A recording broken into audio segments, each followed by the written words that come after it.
Whilst working with Excel, there will be times when you need to edit the contents of a cell.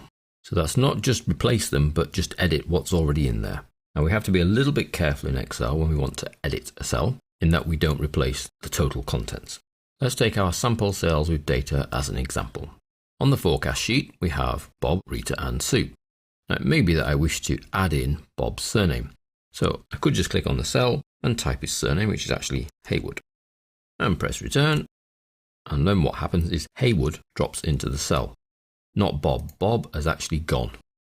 So if we go back, because we just clicked on the cell and started typing, as we mentioned before, when entering data, the data sits above the cell until you press enter or tab or click the little tick, and then that data drops in. So if you're editing the contents of a cell, you cannot just click on and start typing and then return, because that will replace the cell contents.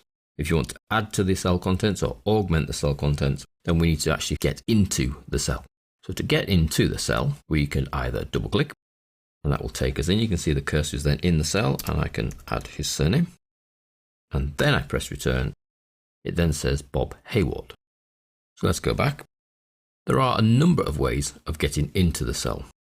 So you've seen double click works. We could select the cell and then go up to the formula bar at the top and click in to the formula bar. And then you can space and type his surname. Or we can again click on the cell, and then to get in, there is a keyboard shortcut of F2. And that drops you into the cell. So we're into Bob's cell. Let's add his surname. Return brings us down. Let's just widen that slightly. Then on the top of Rita's cell, I'm going to edit her cell. Let's do the F2. Cursor drops in. Rita Brown. Return. Brings me down to Sue's cell. Let's add her surname up here. Sue Green. And again, I could press return, or I can click the little tick. And that's effectively the same as return, but I don't move down to the next cell below. I stay on that cell, but I've entered the contents. So that's editing cell contents. F2, double click, or up in the formula bar. If you happen to be on a numeric cell and you want to make a change, it's the same thing. Keyboard shortcut in this case, F2, drops me into the end, and I could move along to the beginning, delete the 6 and put a 7. And again, return.